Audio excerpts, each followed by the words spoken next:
YSR Congress party Jaganmohan Reddy గారు తన తండ్రి దివంగత మహానేత రాజశేఖర రెడ్డి గారి ఆశయాలతో ప్రారంభించిన రోజు నుంచి విలువలు, విశ్వసనీయత, జవాబుదారీతనం ఈ మూడింటి మీద స్ట్రెస్ చేస్తూనే వస్తున్నారు. అందువల్ల వాటి విలువ మాకు తెలుసు, మనకు తెలుసు, వైఎస్ఆర్ కాంగ్రెస్ పార్టీకి తెలుసు. అవి సక్రమంగా ఇవి ఎవరో మనకు మీద పెట్టేవి కాదు, మనకు మనం పెట్టుకోవాల్సినవి. అందుకే ఆ రోజు నుంచి ఈ రోజు వరకు మనం గమనిస్తే జగన్మోహన్ రెడ్డి గారు ఒక్కటే అడుగుతున్నారు, ప్రజలకు మనం జవాబుదారీతనంగా ఉండాలి. మనం ఏ మాట చెప్పినా పొల్లుపోకుండా అమలు చేయగలగాలి. చెప్పలేనిది చేయలేనిది చెప్పకూడదు. అలాగే వ్యవస్థలను ఆరోగ్యకరంగా ఉంచాలి. వాటి ఆరోగ్యం చెడిపోకుండా చూసుకోవడం కూడా మన బాధ్యతే. బాధ్యతారాహిత్యం అంటే ఏంటంటే వ్యవస్థలను వాడుకోవడం తాత్కాలికమైన వాటి కోసం. ఇవి ఈ రోజు ప్రస్ఫుటంగా కనిపిస్తున్నాయేమో అని అనిపిస్తుంది. మన కళ్ల ముందే జరుగుతున్న వాటి నేను వివరాల జోలికి ఇది పోదలుచుకోలేదు, ఎందుకంటే సందర్భం కాదు. ఈ ఏడాది పైగా జరిగిన కాలంలోనే మనకు 2-3 కనిపిస్తాయి. ఏమైనా అడ్డగోలు హామీలు ఇవ్వచ్చు, అధికారం లేకపోవచ్చు, తరచిన తర్వాత తూనా బొడ్డుని పక్కకు తోసేయచ్చు. జరుగుతున్నాయా లేదా? ఇక్కడే జరుగుతున్నాయి. అలాగే యంత్రాలను మేనేజ్ చేసి ఏమైనా తీసుకురావచ్చు అనే అభిప్రాయం దేశంలో బలపడింది. ఈవీఎంల విషయంలో చెప్తున్నా, ఆన్సర్ లేదు, తోసిపారేస్తున్నారు కానీ దానికి ఎవరు ఆన్సర్ ఇవ్వట్లే. ఈ రాష్ట్రంలోనే ఓటింగ్ పూర్తి అయిన ప్రాథమికంగా ఏదైతే సాయంత్రానికి పూర్తి అవుతుందో అక్కడి నుంచి తర్వాత ఆ రోజు అప్పుడు ప్రకటించిన దానికి తుది పర్సెంటేజ్ ప్రకటించడానికి 12.5% తేడా చూపించారు.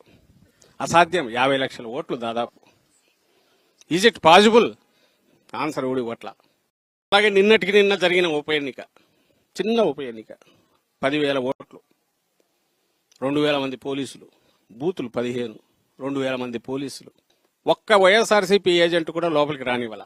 తలబడింటే ఏమయ్యేదో తెలియదు. వద్దు, ప్రశాంతంగా జరగాలి ఎన్నికలు, ప్రజల ప్రాణాలు మనకు ముఖ్యం. రెచ్చగొడితే ఎంతసేపు దూకితే వాళ్ళు అది ఏమైనా జరిగిండొచ్చు. అందుకే జగన్మోహన్ రెడ్డి గారు సంయమనంతో ఉండండి అన్నారు. ఏం జరిగింది? ఎంటైర్ పోలీసు వ్యవస్థ అక్కడ కూర్చుంది. నేను మిగిలిన మా వాదన తప్ప, ఆ వాదన తప్ప అనవసరం. కానీ మధ్యలో ఎవరైతే అంపైర్ రోల్ ప్లే చేయాలనో వాళ్ళ దగ్గరికి వెళ్ళి, అయ్యా ఒక ఏజెంట్ను లోపల రానివ్వలేదు, చెక్ చేయండి. అదేం మేము దాచిపెట్టేది కాదు, ఇంకోటి దాచిపెట్టేది కాదు. చెక్ చేసినట్టుగా జరగల. మీ దగ్గరే సీసీ కెమెరాల ఫుటేజ్ ఉంటుంది, తీసి చూడండి ఎవరున్నారో. మిగిలినవన్నీ వదిలేసినా గుడ్డిగా ఒక గుర్తు, 50% మహిళలు ఉండారా, క్యూలలో ఉన్నారా, లోపల చూస్తే తెలుస్తుంది ఎవరు ఓట్లు వేస్తున్నారు. ఎక్కడ దొరుకుతుంది? సీసీ కెమెరాల ఫుటేజ్ తెలుస్తుంది. ఇప్పటి వరకు ఇన్కంబెంట్ ఎవరైతే జెడ్పీటీసీ ఉన్నారో వైఎస్ఆర్సీపీ, అక్కడ వైఎస్ఆర్సీపీ ఇంతవరకు హిస్టరీలో ఎప్పుడు కూడా ఓడిపోలేదు. సరే, ఓడిపోలేదు అనడానికి నువ్వు వేరే రీజన్స్ చెప్పొచ్చు, నేను వేరే చెప్పొచ్చు. కానీ ఇక్కడ జరిగిన దగ్గర అయితే సాక్ష్యాలు ఎక్కడ ఉన్నాయిగా. ఆ పార్టీ ఏజెంట్ లేకుండా ఒక్క బూత్ లో కూడా ఎన్నిక జరిగితే లోపలికి పోయి మాకు ఓటు వేసుకోవడానికి అలౌ చేయట్లేదంటుంటే పోలీసులు వీళ్ళని అడ్డగించి బయటికి దోసి లోపలైతే ఓటింగ్ జరిగితే ఇవన్నీ సీసీ కెమెరాలో నిక్షిప్తమైతే నీకు ఎంతసేపు పని? గంట సేపు ఓపెన్ చేసి సీసీ కెమెరాలు తెప్పించి చూస్తే అక్కడే కనపడుతుంది ఏం జరుగుతుంది. చేయలే పని. కనీసం న్యాయ వ్యవస్థ కోర్టు దగ్గరికి వెళ్తే ఇవి యాంత్రికంగా నీ తీసుకునే నిర్ణయాలు కాదు. ఇది ఒక పెద్ద మనిషి దగ్గరికి వెళ్ళైనా ఇద్దరు కక్షిదారులు, అయ్యా మాకు అన్యాయం జరిగిందని ఒకరు వెళ్తే ఇమ్మీడియట్ చూడాల్సిన పని ఏంటంటే ఆధారాలు ఉంటాయి. లేకపోతే సరే రొటీన్ కేసులు నడుపుకోండి అనొచ్చు. ఏ ఆధారాలు తీసుకురండి అని చెప్పిండొచ్చు, చెప్పలా. బట్ పూర్తి విశ్వాసం ఉంది మాకు. దీని మీద మళ్ళీ పైన కూడా అజిటేట్ చేస్తాం, అన్నీ చేస్తాం. కానీ నేను ఇది ఎందుకు మెన్షన్ చేస్తున్నా ఈ సందర్భంలో అంటే వ్యవస్థలు యాంత్రికంగా పనిచేస్తున్నాయి, అది జరగకూడదు. ఇది నేను ఇంతగా ఎందుకు చెప్తున్నాను? నిన్న జగన్మోహన్ రెడ్డి గారు మాట్లాడినా, ఇప్పుడు ఈరోజు నేను మాట్లాడినా, మా నాయకులు మాట్లాడినా అంటే మేము బాధ్యతాయుతంగా ఉండదలుచుకున్న రాజకీయ పార్టీ వైఎస్ఆర్ కాంగ్రెస్ పార్టీ, మన పార్టీ. ప్రజలకు అల్టిమేట్ గా జవాబుదారీతనంగా ఉండాలి. ఒక హామీ ఇచ్చామంటే నిలబడగలిగితే ఇవ్వాలి, నిలబడలేనిది ఇవ్వకూడదు. ఈ వ్యవస్థలన్నీ బాగుంటేనే ప్రజలు బాగుంటారు, అవి నడవాలి.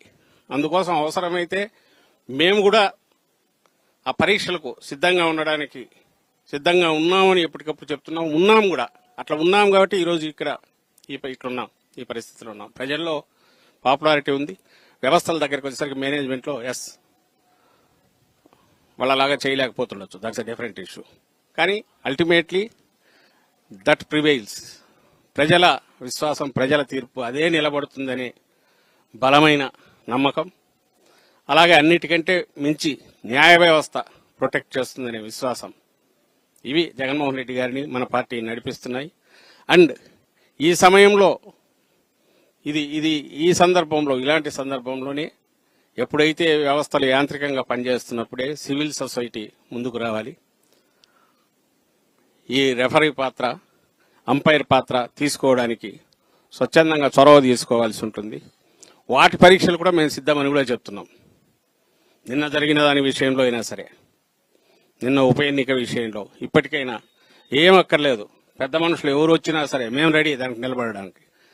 ఆ 15 బూతులున్న ఊర్లలో వెళ్ళండి, వాళ్ళు ఎవరైనా కావచ్చు, సీనియర్ జర్నలిస్టులు కావచ్చు, రిటైర్డ్ బ్యూరోక్రాట్స్ కావచ్చు, సామాజిక స్పృహ ఉన్న ఎవరైనా సరే, అక్కడ వాళ్ళల్లో ఎంతమంది వేలికి సిరా చుక్క ఉందో చూడండి. చాలా అక్కర్లే ఇల్లు వెతికి, ఎందుకంటే సీసీ కెమెరాల ఫుటేజ్ ఎలాగ చూపించారు. ఆ ఎస్సీసీ స్టేట్ ఎలక్షన్ కమిషన్ పలకలు కోర్టులో తేరాలంటే టైం పడుతుంది.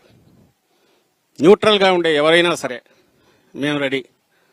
మా పార్టీ తరఫు నుంచి వెళ్ళి ఇల్లు వెళ్ళి ఎంతమంది వేలుకు పెద్దవాళ్ళైనా మహిళలు కానీ పురుషులు కానీ సిరా చొక్క ఉందో చూడండి. ఓట్లు వేయలేదు అక్కడ, ఎవరో బయట నుంచి వచ్చి వేసుకొని పోయారు, వాళ్ళకు పోలీసులు ప్రొటెక్షన్ ఇచ్చారనేది క్లియర్గా తెలుస్తుంది. వీటిని మనం ఎందుకు మళ్ళీ వీటి మీద నొక్కి వెక్కానిస్తున్నా అంటే, సందర్భం ఇది. మన ప్రజాస్వామ్యాన్ని మనం రక్షించుకోవాలంటే వాటిని ప్రొటెక్ట్ చేయడానికి ఉన్న వ్యవస్థలన్నీ కూడా ఇండిపెండెంట్గా స్వేచ్ఛగా పనిచేయాలి. వాటిని ప్రొటెక్ట్ చేసుకునే బాధ్యత కూడా రాజకీయ పార్టీలుగా మన మీద ఉంటుంది. అందులో వైఎస్ఆర్సీపీ ఎప్పుడు ముందుంటుంది. అలాగే ఈ స్వేచ్ఛ స్వాతంత్రం నిలబడాలని తపన పడే ప్రతి బాధ్యత కలిగిన పౌరుడు, ఎంటైర్ సివిల్ సొసైటీ కూడా ఈ ఉద్యమంలో పాలు పంచుకున్నప్పుడే మన స్వాతంత్రానికి నిజమైన అర్థం వస్తుంది. మాక్రో పెద్దల విస్తృత స్థాయిలో మన ప్రజాస్వామ్యం బ్రహ్మాండంగా ఉంది. బట్ మన ఇంటర్నల్ హెల్త్ ప్రొటెక్ట్ చేసుకోవడంలో, ప్రజాస్వామ్యం ఆరోగ్యం రక్షించుకోవడంలో మనం రోజు రోజుకు నిర్లక్ష్యం వహిస్తున్నాం అనేది అనిపిస్తుంది. కాబట్టి ఈ విజ్ఞప్తి సామాజిక స్పృహ ఉన్న ప్రతి ఒక్కరికి కూడా చేస్తున్నాను. మన వ్యవస్థలు మనం రక్షించుకుందాం, మన ప్రజాస్వామ్యాన్ని మనం రక్షించుకుందాం అని విజ్ఞప్తి చేస్తూ మరోసారి యావత్ భారతదేశానికి, భారత జాతికి, ప్రపంచవ్యాప్తంగా ఉన్న భారతీయులకు, తెలుగు ప్రజలందరికీ కూడా వైఎస్ఆర్ కాంగ్రెస్ పార్టీ తరఫున స్వాతంత్ర దిన శుభాకాంక్షలు తెలియజేస్తూ సెలవు తీసుకుంటున్నాను. Thank you.